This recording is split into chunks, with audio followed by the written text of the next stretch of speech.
Betty Gimbel sat in her cozy living room, her fingers gently tracing the edges of an old family photo. It was a picture from a time long past, a memory she held dear. In the photograph, a young and vibrant Patrick Good stood next to her, his eyes sparkling with hope and love. They were newlyweds then, blissfully unaware of the trials that life would throw their way. Betty sighed, feeling the weight of years pressing down on her. Patrick had passed away a decade ago, leaving her alone to navigate the complexities of life. But one thing she had always cherished was their son, Edward Fuqua. Edward had grown into a fine young man, and Betty had always envisioned the day he would find love, just as she and Patrick had. As the years went by, Edward did indeed find love. Her name was Andrea McLaren, a woman with a heart as kind as her beauty. Betty had watched her son fall head over heels for Andrea, and she couldn't have been happier. The wedding preparations had been a whirlwind of excitement, with the date drawing closer. One sunny afternoon, as Betty sat in her garden, she received a phone call. It was Edward, his voice trembling with anticipation and joy. He told her that he and Andrea had set a date for their wedding just a few weeks away. Betty's heart swelled with happiness for her son, and she couldn't wait to meet the woman who had captured his heart. As the wedding day approached, Betty couldn't help but reminisce about her own wedding with Patrick. She dusted off her wedding album and flipped through the pages, reliving the memories of that beautiful day. She knew that Edward and Andrea's wedding would be just as special, if not more so. The day finally arrived. The sun shone brightly in the clear sky, casting a warm glow on the small church where the wedding was to take place. Betty wore a lovely lavender dress and held a bouquet of white roses, her heart filled with joy and pride as she watched her son, Edward, waiting nervously at the altar. The church was adorned with flowers, and the guests began to arrive. Betty recognized many familiar faces, friends, and family who had come to celebrate this special day. But there was one guest she was especially eager to meet, Andrea, the woman who had stolen her son's heart. As Betty stood by the entrance of the church, she saw Edward's face light up when Andrea walked down the aisle. She was a vision in her wedding gown, her smile radiant. Betty couldn't have asked for a more perfect match for her son. The ceremony was a beautiful affair, filled with heartfelt vows and loving glances between the bride and groom. Betty couldn't help but shed a tear of joy as she watched her son and his new wife exchange rings and promise to spend their lives together. After the ceremony, the guests gathered at a nearby reception hall for a grand celebration. There was laughter, dancing, and delicious food. Betty couldn't have imagined a more perfect day for her son and his new bride. Amidst the festivities, Betty found herself in conversation with her son's new mother-in-law, Dahlia Sandoval. Dahlia was a warm and welcoming woman, and Betty enjoyed their conversation. She shared stories about Edward's childhood, and Dahlia spoke fondly of Andrea's upbringing. As the evening wore on, Betty decided it was time to meet Andrea's father, Patrick Good. She had heard so much about him, and she felt it was important to extend her hand in friendship. With a smile, she made her way over to him. "Mr. Good," Betty said, extending her hand, "I've heard so much about you. It's a pleasure to finally meet you." Patrick Good, a tall man with graying hair and a warm smile, shook her hand firmly. "The pleasure is all mine, Betty. Andrea has spoken so highly of you and Edward." Betty and Patrick struck up a conversation, sharing stories of their children and their hopes for their future together. They found common ground in their love for family and their desire to see Edward and Andrea happy. As Betty chatted with Patrick, she couldn't help but notice a sadness that lingered in his eyes. It was as if he carried a burden deep within him, a sorrow that hadn't quite healed. She decided not to pry, respecting his privacy on this joyous occasion. The night continued with music and dancing, and Betty found herself swept up in the celebration. She danced with her son and Andrea, feeling the love and happiness radiating from the newlyweds. It was a night she would cherish forever. Weeks turned into months, and Edward and Andrea settled into their married life. Betty and Patrick grew closer as well, forming a bond built on the shared joy of their children's happiness. They often met for dinners and outings, enjoying each other's company. One evening, as Betty and Patrick sat in a cozy restaurant, sipping wine and sharing stories, Betty couldn't help but broach a delicate subject. "Patrick, there's something I've been curious about," she began. Patrick looked at Betty with a curious expression. "What is it, Betty? You can ask me anything."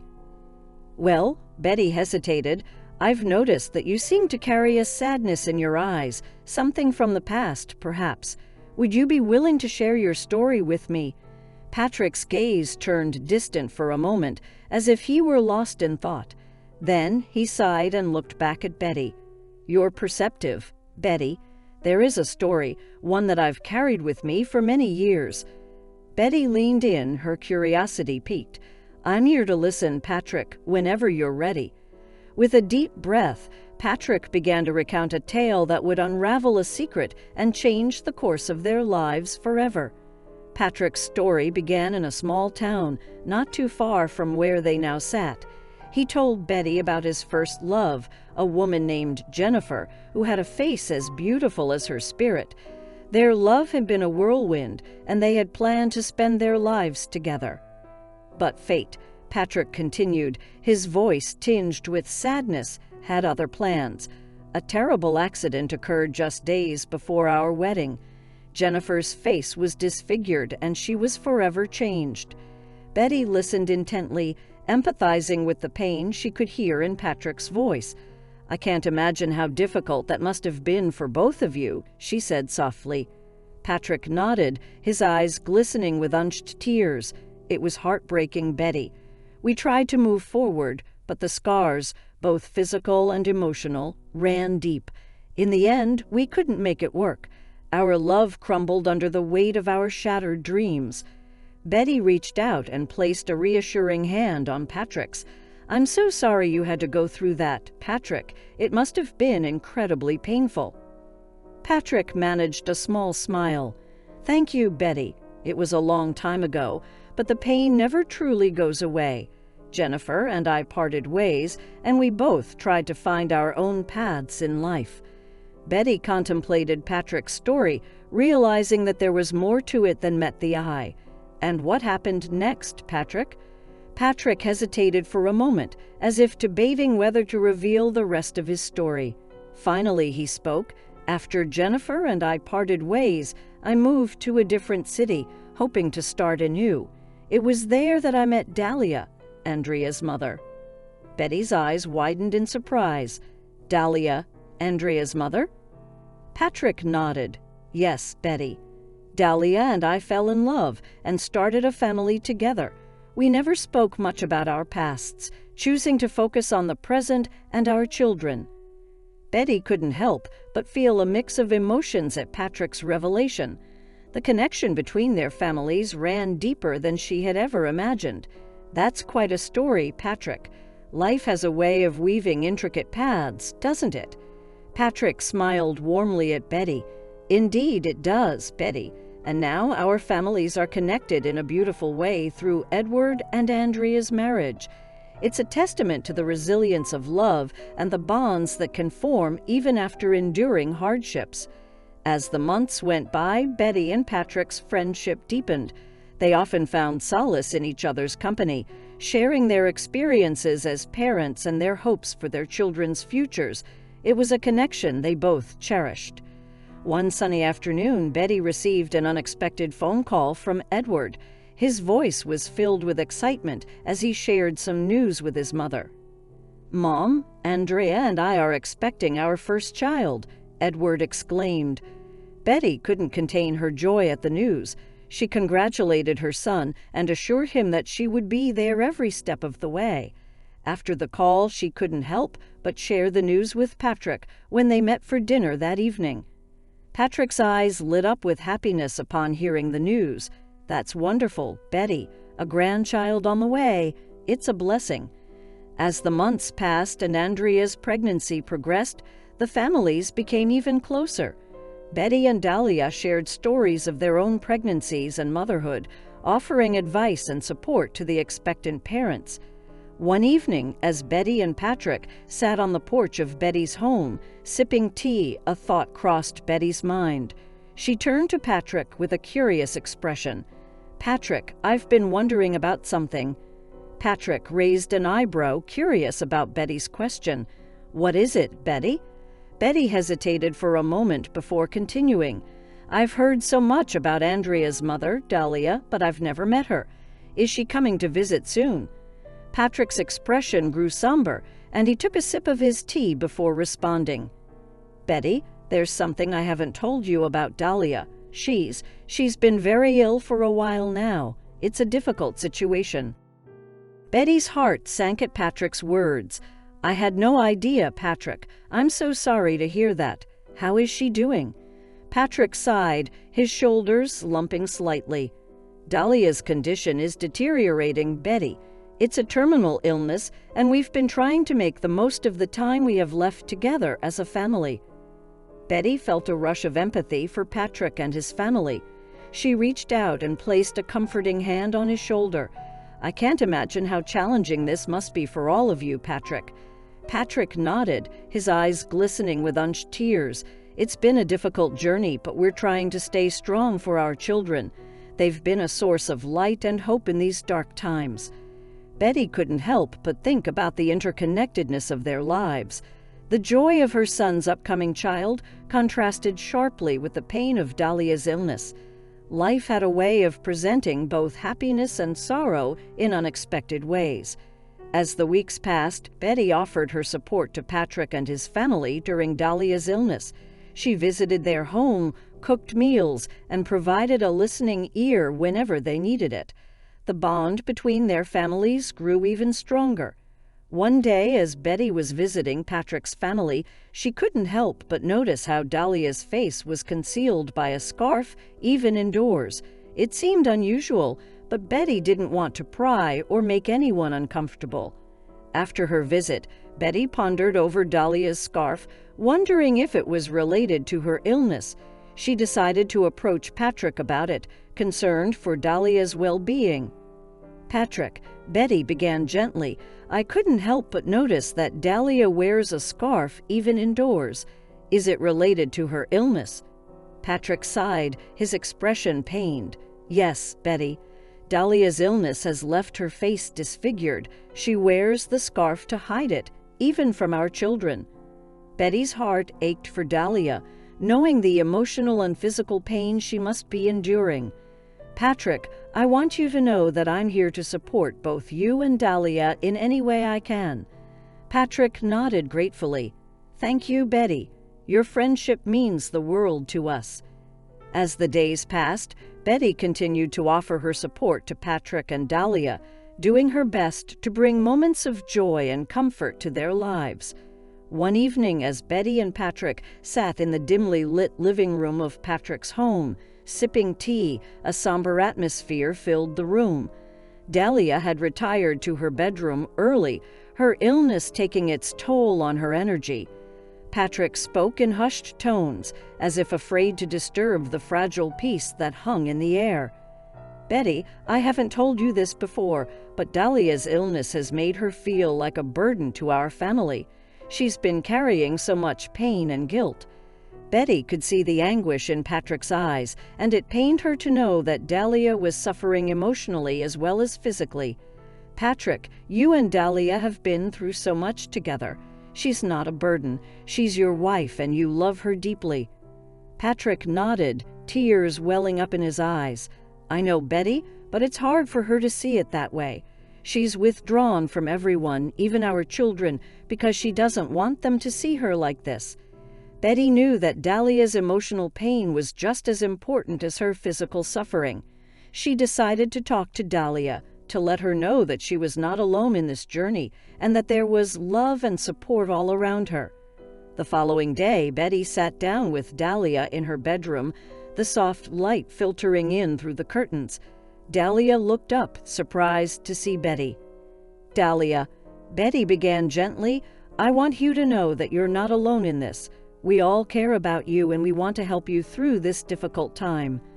Dahlia's eyes welled up with tears, and she reached out to grasp Betty's hand. "Thank you, Betty. I felt so isolated, so broken." Betty squeezed Dahlia's hand reassuringly. "You are not broken, Dahlia. You are strong, and your family loves you deeply, just as you love them. We will face this together." In the days that followed, Dahlia began to open up more to Betty, sharing her fears and insecurities. Betty, in turn, offered a listening ear and words of encouragement, helping Dahlia to see her own strength and resilience. As Edward and Andrea's due date drew closer, the families focused on preparing for the arrival of the new baby. It was a joyful distraction from the pain of Dahlia's illness, and it brought a sense of hope to their lives. One sunny morning, Betty received a call from Edward, her excitement palpable through the phone. "Mom, it's time. Andrea's in labor, and we're on our way to the hospital." Betty's heart raced with anticipation as she rushed to the hospital to be by her son's side. She couldn't wait to meet her grandchild, a symbol of new beginnings and the continuation of their family's legacy.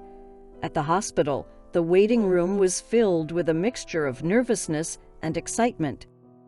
Patrick and Dahlia were there offering their support, and the families waited together for the news of the baby's arrival. Hours later, the moment they had all been waiting for arrived. Edward emerged from the delivery room with a radiant smile, holding a tiny bundle in his arms. "It's a girl," he announced, his voice filled with pride. The room erupted with joy as family members congratulated Edward and Andrea on the birth of their daughter. Betty couldn't contain her tears of happiness as she held her granddaughter for the first time. Dahlia, despite her illness, shared in the joy of the moment. She held the baby with trembling hands, her face obscured by the scarf, but her eyes sparkled with love and tenderness as she gazed at her granddaughter. As the days turned into weeks, the baby brought a new sense of purpose and happiness to the families. Edward and Andrea named their daughter Lily, a name filled with hope and beauty. Betty watched as Edward and Andrea embraced their roles as loving parents, and she couldn't have been prouder. The baby brought laughter and warmth into their lives, a reminder that love could conquer even the darkest of times. One evening, as Betty and Patrick sat on the porch, sipping tea, a comfortable silence settled between them. The crickets chirped softly in the background, and the night sky was filled with stars. "Patrick," Betty began, breaking the silence, "I can't thank you enough for sharing your story with me, for allowing me to be a part of your family's journey, and for being there for us during Lily's birth." Patrick smiled warmly at Betty. "Betty, it's been a privilege to have you in our lives. Your kindness and support have meant more to us than words can express. We're family in every sense of the word." Betty nodded, her heart filled with gratitude. "We are indeed, Patrick, and I believe that love and family are what truly matter in the end." As the years passed, the families continued to share in each other's joys and sorrows. Lily grew into a spirited and loving child, bringing light to all their lives. Dahlia's health remained fragile, but she continued to fight her illness with courage and grace. She drew strength from her family's love and the knowledge that she was not alone in her journey. One sunny afternoon, as Betty and Patrick sat in the garden watching Lily play, Betty couldn't help but reflect on the twists and turns of their lives. "Patrick, do you ever think about how different things might have been if Jennifer's accident hadn't happened?" Patrick gazed at the garden, lost in thought. "I've wondered about that, Betty.